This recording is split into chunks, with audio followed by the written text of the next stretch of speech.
Hello everyone, welcome to only IAS. आज के इस वीडियो में पीएसआईआर के daily mains answer writing initiative के डे 16 के क्वेश्चंस एंड उनके आंसर्स को हम प्रॉपर्ली डिस्कस करने वाले हैं। इनसे पहले की जो भी वीडियोस थी उनको ऑलरेडी यूट्यूब के जो ओनली आईएएस का पीएसआईआर चैनल है वहां पर अपलोड किया जा चुका है। आप उन्हें वहां जाकर चेकआउट कर सकते हैं। साथ ही साथ जो भी डेली क्वेश्चंस आपको प्रैक्टिस के लिए दिए जाते हैं उनके मॉडल आंसर के पीडीएफ्स आपको ओनली आईएएस के पीएसआईआर टेलीग्राम ग्रुप पर मिल जाएंगे। आप उन्हें वहां जाकर डाउनलोड कर सकते हैं। ऑलराइट, सो आज के क्वेश्चन का डिस्कशन स्टार्ट करने से पहले सबसे पहले हम आज का टॉपिक देख लेते हैं। The topic is around western political thought. आपको याद होगा पिछले 2 दिनों से हम वेस्टर्न पॉलिटिकल थॉट के अलग अलग स्कॉलर्स को समझने की कोशिश कर रहे हैं। आज के जो हमारे उसी पर्टिकुलर सीरीज के कंटिन्यूएशन में जो अगले 2 स्कॉलर्स हैं, first is John S Mill, JS Mill and second is Karl Marx. Right, तो इनको हम प्रॉपर्ली समझेंगे। आपको याद होगा मिल को हमने काइंड ऑफ लिबरलिज्म में और मार्क्स को हमने मार्क्सिज्म के अंदर ऑलरेडी डिस्कस किया हुआ है, but still we are going to talk more about them specially as a scholar. उस टाइम हमने एज अ आइडियोलॉजी डिस्कस किया था, इस बार हम एज अ स्कॉलर डिस्कस करेंगे। ठीक है, ऑलराइट। तो देखिए जो हमारा पहला क्वेश्चन है it is around JS Mill. JS Mill का आइडिया ऑफ लिबर्टी के अराउंड ये क्वेश्चन पूछा गया है। The question says elaborate on JS Mill's idea of liberty and its critique by Ernest Barker. ठीक है, सो अर्नस्ट बाकर ने JS Mill के आइडिया ऑफ लिबर्टी के अगेंस्ट कुछ बोला है, कुछ क्रिटिसाइज किया है, तो हमें उसको भी डिस्कस करना है और उससे पहले हमें बताना है कि एग्जैक्टली मिल का आइडिया क्या है लिबर्टी के बारे में। राइट, सो बहुत ही स्ट्रेट फॉरवर्ड सा क्वेश्चन है। इस पर्टिकुलर क्वेश्चन को हम डायरेक्टली स्टार्ट करते हैं। Alright, first things first, let's understand कि इस पर्टिकुलर क्वेश्चन का इंट्रोडक्शन किस तरीके से करना है। आफ्टर ऑल किस तरीके से इस पर्टिकुलर क्वेश्चन को आप स्टार्ट कर सकते हैं। तो जैसा हमने हमेशा किया है सेम अप्रोच को हम फॉलो करेंगे कि जो बिगर पिक्चर है इस पर्टिकुलर क्वेश्चन का उसको हम इंट्रोडक्शन के अंदर इंट्रोड्यूस करेंगे। बिगर पिक्चर कौन है इसमें? JS Mill as a thinker काफी इंपॉर्टेंट है, तो हम मिल को इंट्रोड्यूस करेंगे।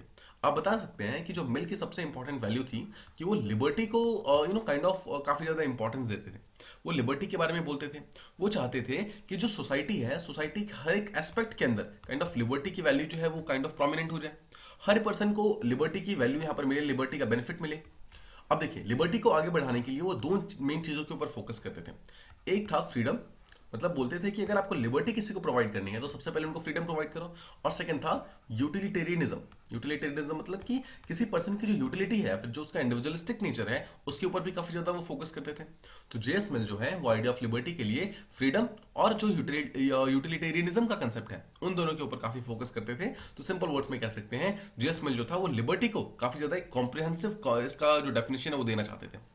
राइट, अब देखिए साथ ही साथ जो जेएस मिल है उनको एक ट्रांजिशनल थिंकर बोला जाता है। ट्रांजिशनल थिंकर बोला जाता है। ठीक है, ट्रांजिशनल थिंकर इसलिए बोला जाता है बिकॉज देखो देखो मिल ने जो यहाँ पर आइडिया दिया था लिबर्टी का, वो ट्रेडिशनल व्यू से हटा करके काइंड ऑफ एक मॉडर्न व्यू ऑफ लिबर्टी का कंसेप्ट दिया था।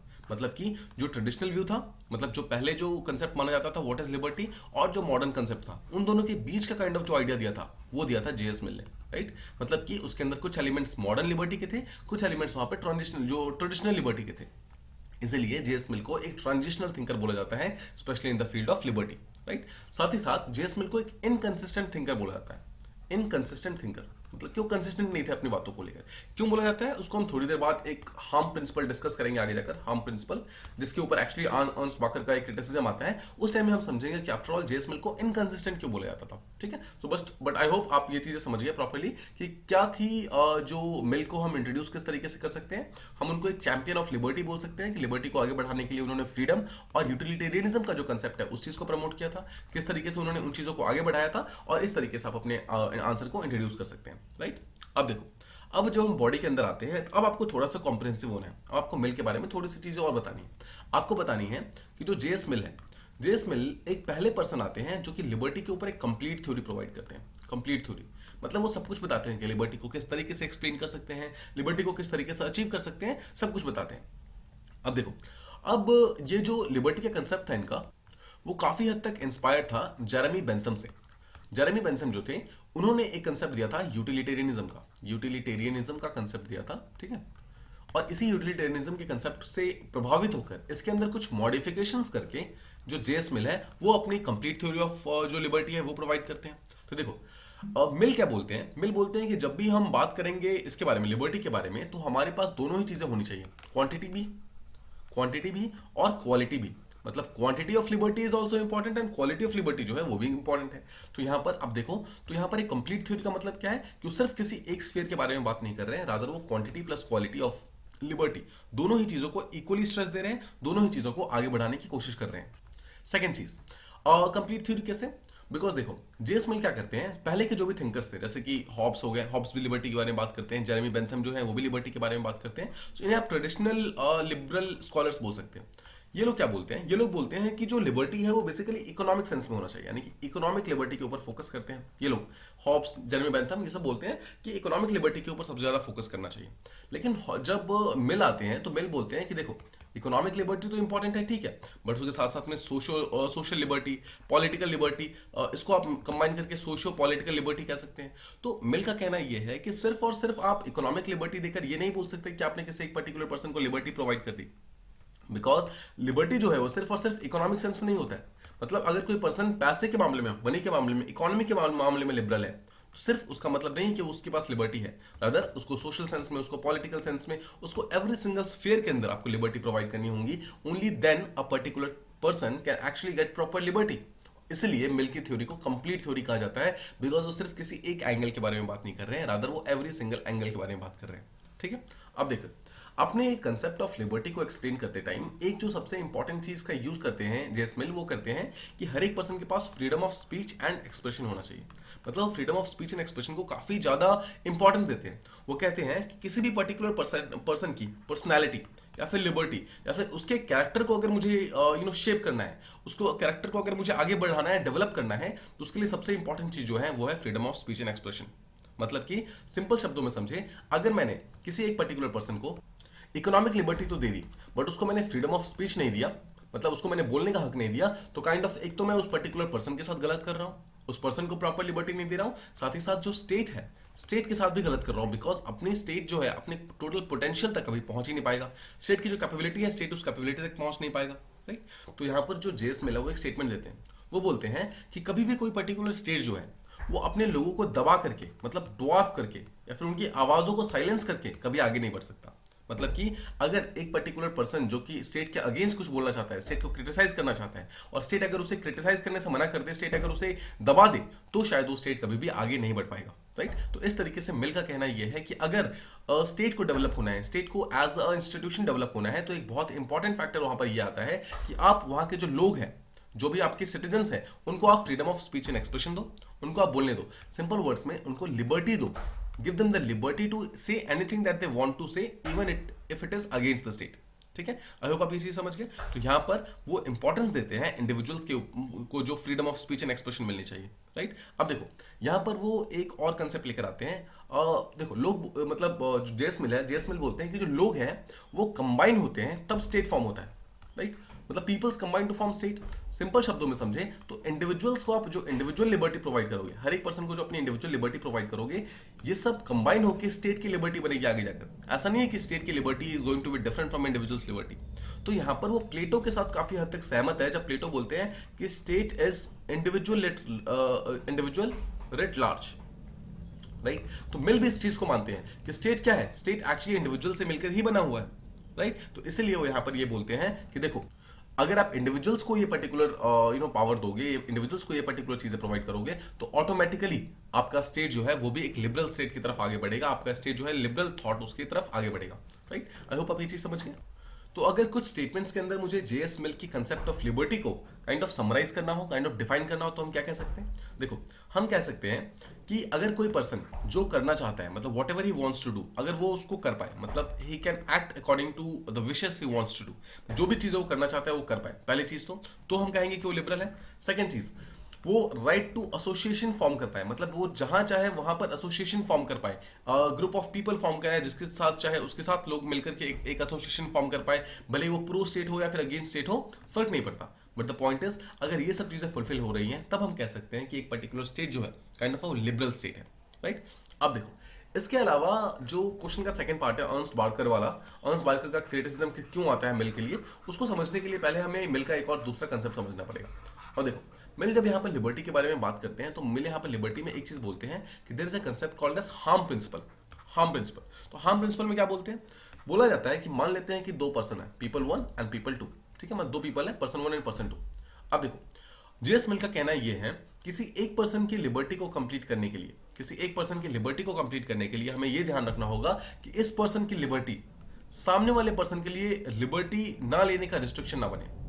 मतलब अगर मैं इसको लिबर्टी प्रोवाइड कर रहा हूं तो ऐसा ना हो कि इसको लिबर्टी प्रोवाइड करने के लिए मुझे इसकी लिबर्टी छीननी पड़े, that won't be good, right. तो ये चीज बोलाता है, इसी का मतलब है हार्म प्रिंसिपल। सिंपल वर्ड्स में, एक पर्सन के लिबर्टी को फुलफिल करने के लिए किसी और पर्सन की लिबर्टी को छीनना नहीं है, राइट। आई होप आप ये चीज समझ गए।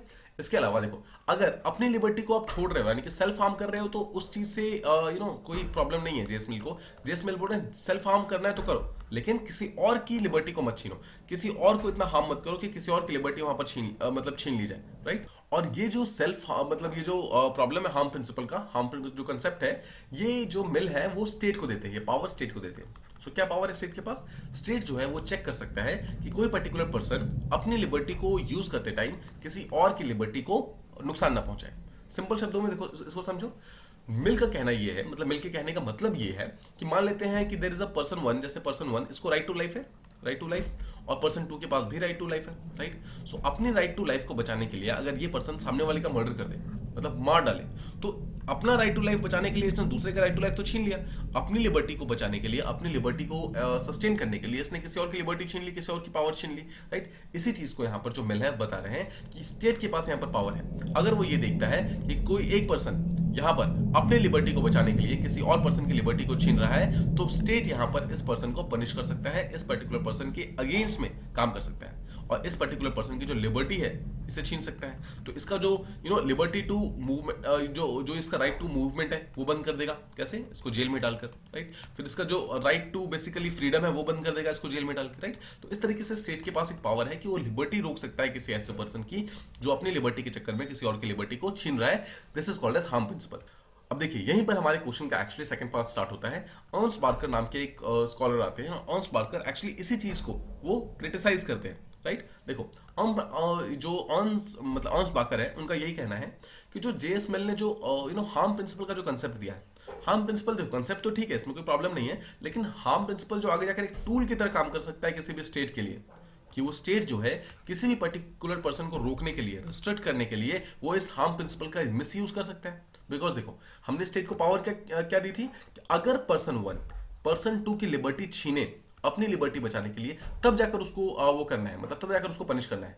बट व्हाट इफ स्टेट जो है वो ये बोलता है, मान लो कि स्टेट के अगेंस्ट कोई बोल रहा है, मान लो कि पर्सन थ्री है जो स्टेट के अगेंस्ट बोल रहा है, और स्टेट जो है ये बोलकर स्टेट पर्सन थ्री को जेल में डाल दे कि ये किसी और की लिबर्टी को छीन रहा था, राइट। तो स्टेट यहाँ पर पूरी तरीके से अपने पावर्स का मिसयूज कर सकता है, राइट। तो अर्न्स्ट बार्कर यहां पर बोलता है कि ये हार्म प्रिंसिपल का कंसेप्ट जो है वो एक मिसयूज का बहुत बड़ा टूल बन सकता है, स्पेशली स्टेट के लिए।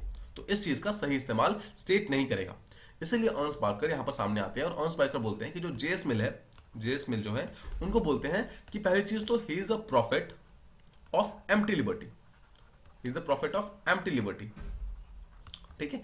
एंड सेकंड वो बोलते हैं कि जो जेएस मिल है, he is a scholar of abstract individualism, abstract individualism, ठीक है। ये देखो, दो चीजें समझो।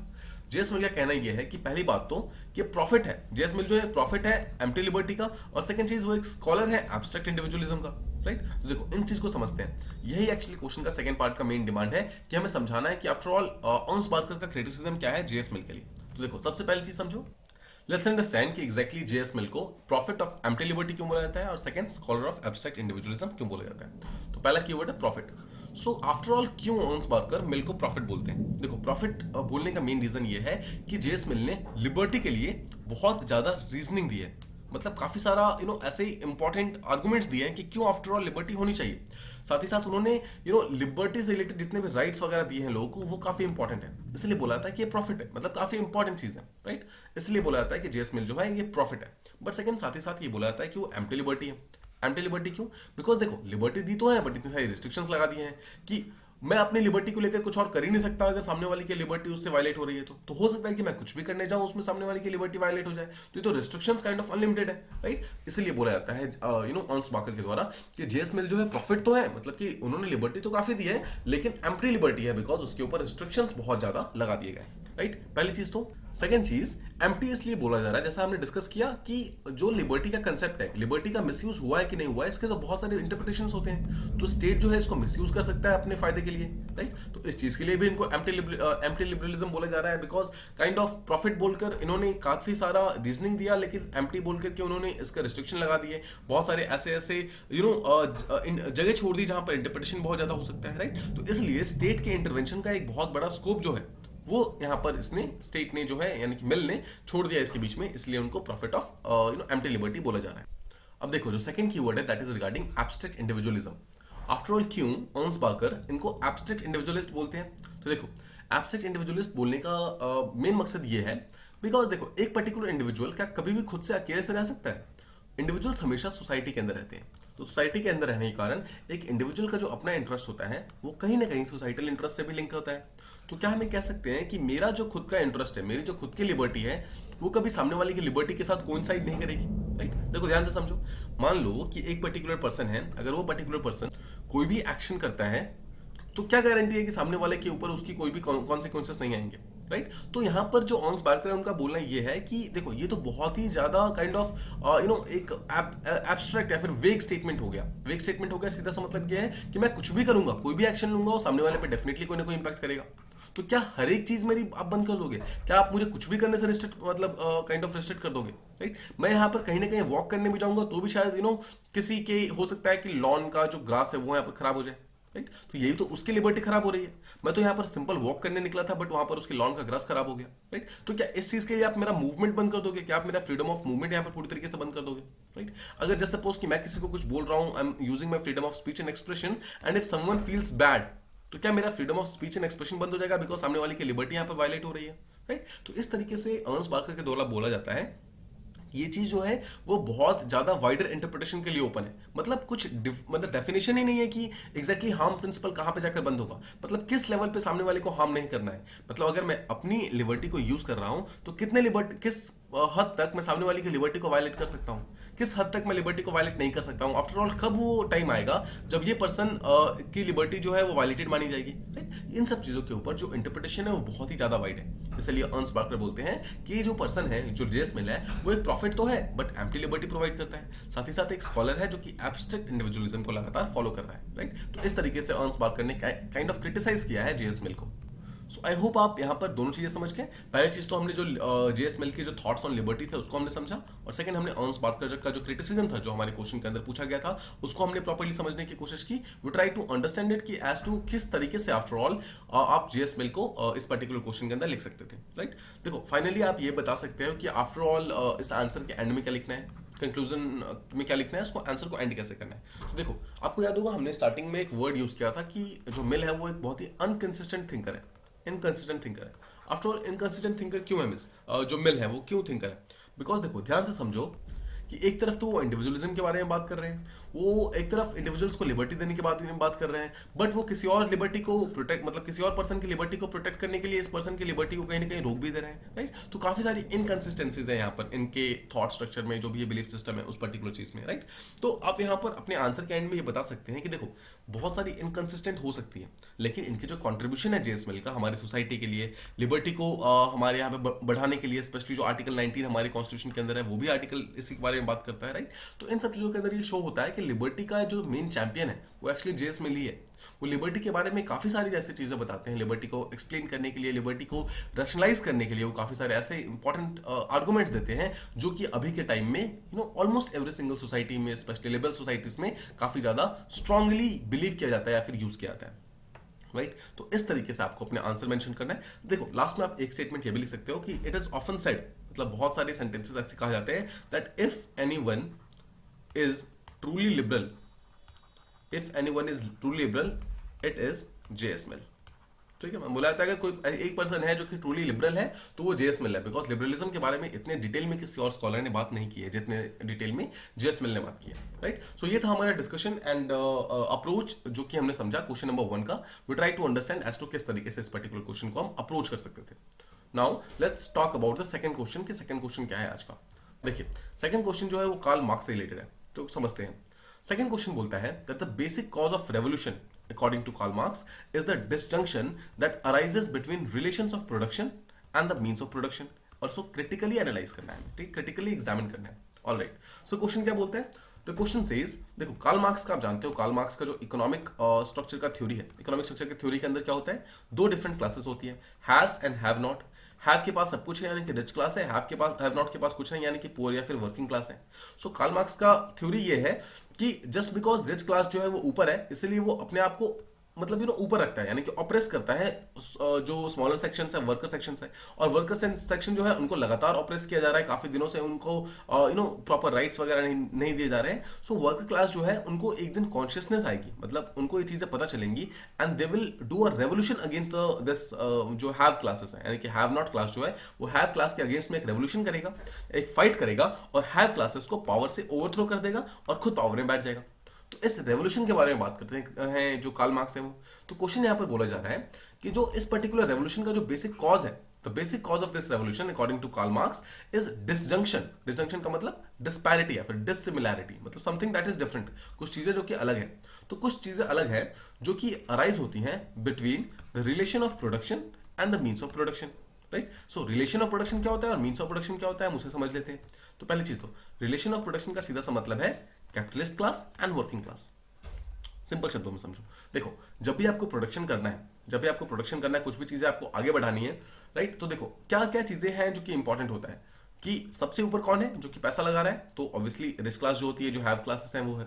फिर एक मिडिल क्लास है जो कि इन सब चीजों को मैनेज करेगा, और सबसे नीचे वर्किंग क्लास है जो कि काम करेगी, राइट। सो इन दोनों के बीच की जो डिस्पैरिटी है, ये जो रिलेशन ऑफ प्रोडक्शन है, और राइट इसी के बीच में काइंड ऑफ डिस्पैरिटी है, डिसजंक्शन है, इसी चीज के कारण रेवोल्यूशन हो रहा है, पहली चीज तो।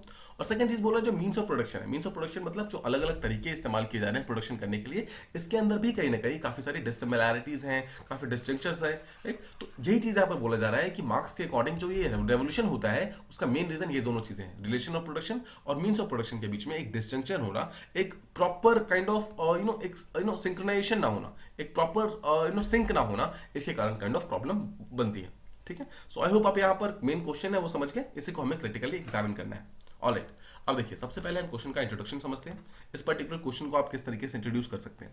तो जैसा हमने हमेशा किया है, इस पर्टिकुलर क्वेश्चन में भी बिगर पिक्चर को लेकर आना है। कार्ल मार्क्स के बारे में आप बता सकते हैं कि कार्ल मार्क्स जो थे एक one of the most important thinkers थे, उनके इन्फ्लुएंस को अंडरमाइन नहीं किया सकता इवन टुडे, राइट। ऑल्दो इनके अगेंस्ट में बहुत सारी बातें कही जाती हैं, बट आज भी इनका जो स्कॉलर्स का जो इंपॉर्टेंट चीजें हैं, जो भी इनके इंपॉर्टेंट व्यू पॉइंट्स हैं, वो सब आज भी काफी ज्यादा इंपॉर्टेंट है, राइट। साथ ही साथ आप ये भी बता सकते हैं कि सोशलिज्म के अलग अलग स्कूल्स को, मतलब सोशलिज्म के अंदर भी पहले बहुत सारे डिफरेंट स्कूल ऑफ थॉट्स हुआ करते थे, उन सबको एक साथ लाने वाला पर्सन कौन है, it was actually Karl Marx, right. तो इस तरीके से आप उनकी इंपॉर्टेंस बता सकते हैं। आप बता सकते हैं कि जो इनका सोशलिज्म था इसका नाम साइंटिफिक सोशलिज्म था, बिकॉज वो बोलते हैं कि जो इससे पहले के जितने भी सोशलिज्म थे वो सब काइंड ऑफ आइडियाज पे, नॉर्म्स पे, वैल्यू सिस्टम्स पे बेस्ड थे, लेकिन जो मेरा सोशलिज्म है वो साइंस पे बेस्ड है, मैंने प्रॉपरली स्टडी किया है एज टू सोशलिज्म क्यों होना चाहिए, राइट। तो इस तरीके से आप साइंटिफिक सोशलिज्म का कंसेप्ट दे सकते हैं। आप बता सकते हो कि आफ्टर ऑल जो सोशलिज्म है, मार्क्स का सोशलिज्म है, वो सिर्फ और सिर्फ कैपिटलिज्म के अगेंस्ट नहीं आया, बट रादर उसने एक ऑल्टरनेटिव प्रोवाइड की। ऑल्टरनेटिव मतलब सिर्फ उसने क्रिटिसिज्म को, मतलब जो कैपिटलिज्म है उसको क्रिटिसाइज नहीं किया, रादर एक ऑल्टरनेटिव प्रोवाइड किया जो कि बहुत सारी डिफरेंट कंट्रीज फॉलो कर सकती थी, जिस पर्टिकुलर सिस्टम को लोग एक्सेप्ट कर सकते थे। तो इस पर्टिकुलर तरीके से आप बता सकते हैं कि आफ्टर ऑल कार्ल मार्क्स की इंपॉर्टेंस जो है वो कितनी ज्यादा है, किस तरीके से कार्ल मार्क्स जो है उनकी जो इंपॉर्टेंस हमारे हिस्ट्री के अंदर है वो काफी ज्यादा है, राइट। इस तरीके से आप अपना इंट्रोडक्शन स्टार्ट कर सकते हैं। चलिए फिर हम इस पर्टिकुलर क्वेश्चन का जो मेन बॉडी है उसको स्टार्ट करते हैं, बॉडी समझते हैं कैसे लिखना है। तो देखिए बॉडी का सबसे पहले तो चीज आप ये समझोगे कि बॉडी को स्टार्ट करने टाइम आप बताओगे कि एग्जैक्टली क्वेश्चन का मेन डिमांड क्या है। सो आपने देखो वंस अगेन रेवोल्यूशन का बेसिक कॉज पूछा गया है, तो आप बताइए कि रेवोल्यूशन का बेसिक कॉज मार्क्स के अकॉर्डिंग बताया गया है। पहला है कि देयर इज अ डिस्जंक्शन, यानी कि डिस्पैरिटी है between the kind of relation of production, और दूसरा क्या है, between means of production, right. तो इस चीज को आपको अब शो करना है कि किस तरीके से after all relation of production और मीन्स ऑफ प्रोडक्शन में प्रॉब्लम्स है, डिसजंक्शन है। तो रिलेशन ऑफ प्रोडक्शन को जैसा हम समझ गए, रिलेशन ऑफ प्रोडक्शन का मतलब क्या है, जो रिलेशनशिप है between who owns the means of production, right, and who work for that particular thing, यानी कि जो हैव क्लास है, हैव नॉट क्लास है, इन दोनों के बीच का जो रिलेशन है उसी को हम रिलेशन ऑफ प्रोडक्शन कहते हैं, राइट। तो एक चीज ध्यान से समझो, जो हैव क्लास है और जो हैव नॉट क्लास है, क्या इन दोनों के जो इंटरेस्ट है वो कभी भी काइंड ऑफ सिमिलर हो सकते हैं? क्या जो चीजें हैव चाहते हैं क्या सेम चीजें हैव नॉट चाहते हैं? नहीं, राइट। दोनों के जो इंटरेस्ट है वो काफी ज्यादा डिसिमिलर होते हैं, दोनों के जो काइंड ऑफ जो चीजें दोनों को चाहिए, जो नीड्स होते हैं वो काफी ज्यादा डिसिमिलर होते हैं। पहली चीज तो अब देखो समझो, जैसे ऐसे जो मीन्स ऑफ प्रोडक्शन है, मीन्स ऑफ प्रोडक्शन मतलब अलग अलग जो मशीन्स आप यूज कर रहे हैं, अलग अलग तरीके वेज आप यूज कर रहे हैं, इसे कहते हैं मीन्स ऑफ प्रोडक्शन। तो जो अलग अलग मीन्स ऑफ प्रोडक्शन है, जैसे जैसे वो ग्रो करेगा, जैसे जैसे वो आगे बढ़ेगा, वैसे वैसे उसका एक इफेक्ट रिलेशन ऑफ प्रोडक्शन पर भी आएगा।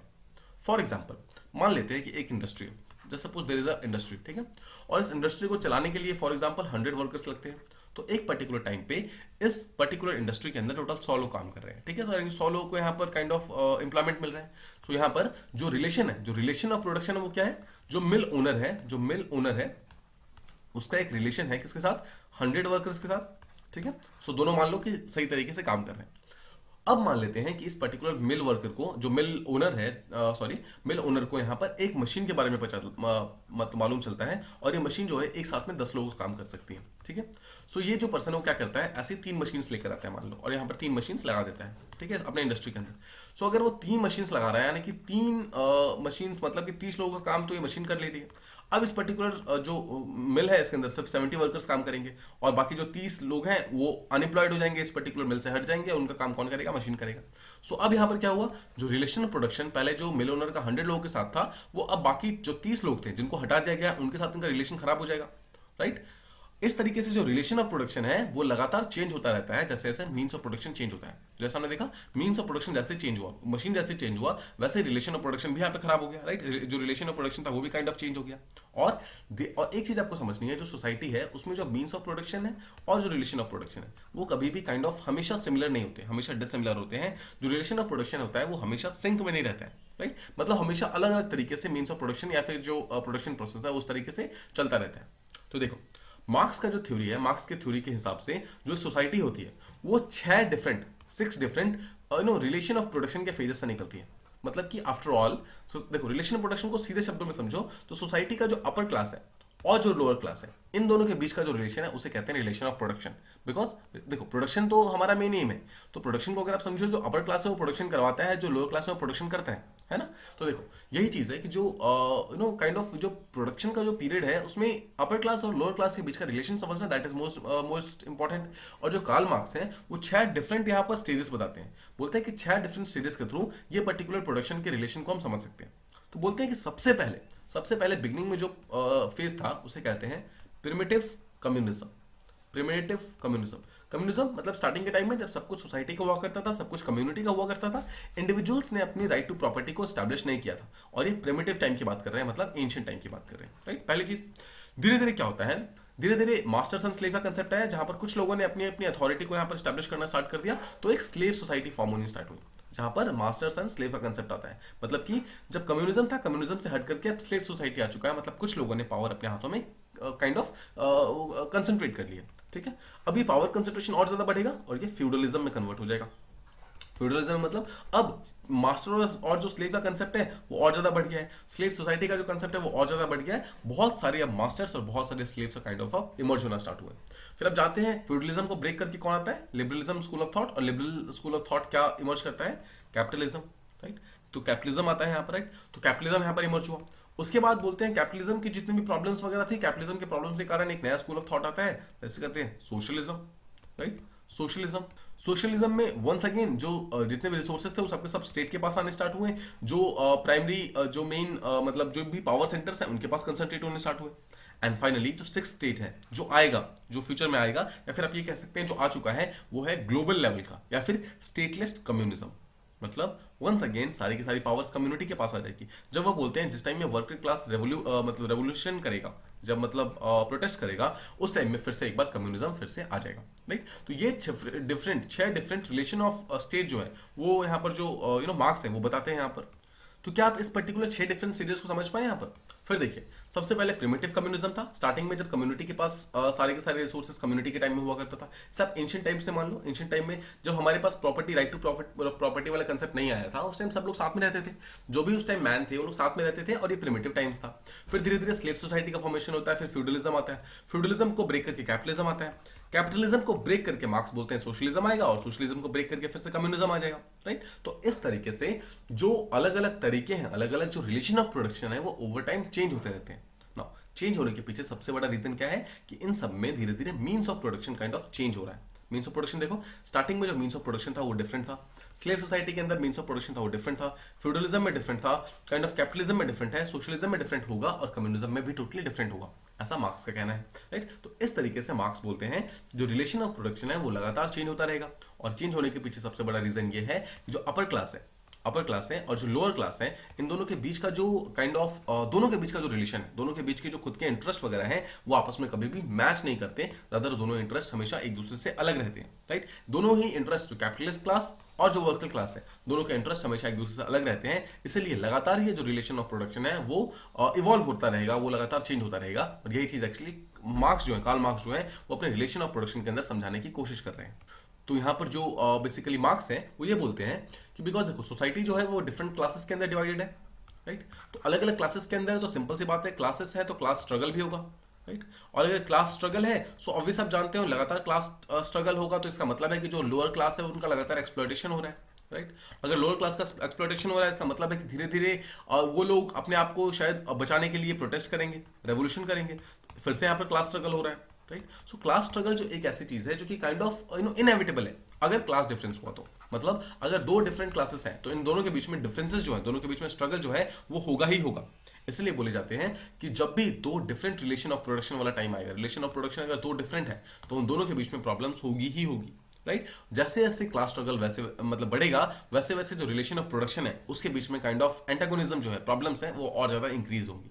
राइट, तो इसलिए कार्ल मार्क्स का बोलना यह है कि देखो जो ये कैपिटलिस्ट सोसाइटी है ना, कैपिटलिस्ट सोसाइटी जो लगातार वर्कर क्लास को सप्रेस कर रही है, जो वर्कर क्लास को डोमिनेट करने की कोशिश कर रही है, तो कहीं ना कहीं कैपिटलिस्ट क्लास अपना खुद का ही कब्र खोद दे रही है, अपना खुद का ही ग्रेवयार्ड खोद रही है, बिकॉज यही वर्कर क्लास आगे जाकर इसी कैपिटलिस्ट क्लास को हटा देगी, पावर से हटा देगी, और खुद रेवोल्यूशन करके खुद पावर में आ जाएगी।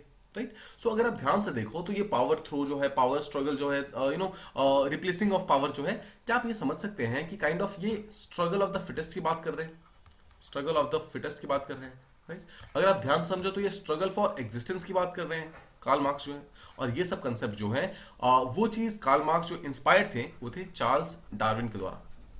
चार्ल्स डार्विन ने जो कंसेप्ट दिया था स्ट्रगल फॉर एग्जिस्टेंस का, उस चीज से काफी ज्यादा प्रभावित थे, काफी ज्यादा इन्फ्लुएंस थे कार्ल मार्क्स, और वही बोल रहे थे कि जिस दिन वर्कर क्लास अपने आप को एग्जिस्टेंस के लिए फाइट करना स्टार्ट करेगी, अपनी एग्जिस्टेंस के लिए फाइट करना स्टार्ट करेगी, उस दिन कैपिटलिस्ट क्लास जो है पूरी तरीके से फिनिश हो जाएगा, पूरी तरीके से खत्म हो जाएगा। ठीक है, अब देखो आपको याद होगा क्वेश्चन क्या बोला था, क्वेश्चन ने बोला था we have to critically examine. Critical exam में मतलब ये चीजें तो हमने देखो बता दी कि मार्क्स क्या सोचते हैं इसके बारे में, बट हमें साथ ही साथ ये भी बताना होगा कि क्या ये चीज सही है, क्या ये चीज पूरी तरीके से सही है, क्या कोई और स्कॉलर है जो कि इसके अगेंस्ट में बोल रहा है। तो there is a scholar called as Peter Kropotkin, ठीक है। अब देखो पीटर क्रॉपकिन जो है वो एक कंसेप्ट देते हैं म्यूचुअल एड का, म्यूचुअल एड कंसेप्ट। तो म्यूचुअल एड में क्या बोलते हैं, तो म्यूचुअल एड में वो बोलते हैं कि जो दुनिया चल रही है, जो हमारी हिस्ट्री चल रही है, वो कोऑपरेशन के कारण चल रहा है, कोऑपरेशन के कारण, वो स्ट्रगल के कारण नहीं चल रहा है। जिस तरीके से मार्क्स बोलते हैं कि हर टाइम में स्ट्रगल होगा, पहले प्रिमिटिव कम्युनिज्म था, फिर कम्युनिज्म आया, फ्यूडल सोसाइटी आया, तो ऐसा हर टाइम नहीं चलता है। हम लोग आपस में कोऑपरेट करके भी काम चलाते हैं। देखो हाँ ये बात सही है कि कुछ लिमिटेड रिसोर्सेज के लिए कॉम्पिटिशंस भी होते हैं, आपस में दो लोग एक दूसरे के साथ फाइट भी करते हैं, बट द पॉइंट इज कि हिस्ट्री जो ओवरऑल मूव कर रही है वो काइंड ऑफ कॉपरेशन के कारण कर रही है, स्ट्रगल के कारण नहीं कर रही है। Right, so this is the main thing जो एक्चुअली पीटर क्रॉप्टन यहाँ पर बोलते हैं, और इसी चीज के साथ आप अपने आंसर को बता सकते हो कि आफ्टर ऑल किस तरीके से आपने क्रिटिकली एनालाइज किया, आपने अलग अलग स्कॉलर्स का व्यूज यहाँ पर बताया, आपने मार्क्स का व्यूज बताया, आपने पीटर क्रॉप्टन का व्यूज बताया। अब देखो सिमिलरली आप अपने आंसर को एंड कैसे करोगे, कंक्लूड कैसे करोगे, देखो इस चीज को समझो। अपने आंसर को एंड करने के लिए आप बता सकते हैं कि मार्क्स जो है, मार्क्स एक ऐसे भगवान की तरह है, जो भगवान जो है गॉड फेल हो गया, बिकॉज देखो इनके अगेंस्ट बोलने वाले बहुत हो गए, यहां तक कि खुद के जो मार्क्सिस्ट स्कॉलर्स हैं उन्होंने खुद मार्क्स के अगेंस्ट बोला, मार्क्सिज्म के अगेंस्ट बोला। तो मार्क्स के अगेंस्ट बोलने वाले बहुत हैं, लेकिन जो Marxism as a school of thought है वो काफी ज्यादा प्रोलिफरेट हो गया, स्पेशली जो वर्किंग क्लास है, स्पेशली जो डिसएडवांटेज सेक्शन है, वल्नरेबल सेक्शन है, जो नीचे वाली सेक्शन है, उनको अपलिफ्ट करने के लिए मार्क्स ने जो भी स्टेटमेंट बोली है वो अभी के टाइम में काफी ज्यादा इंपॉर्टेंट है।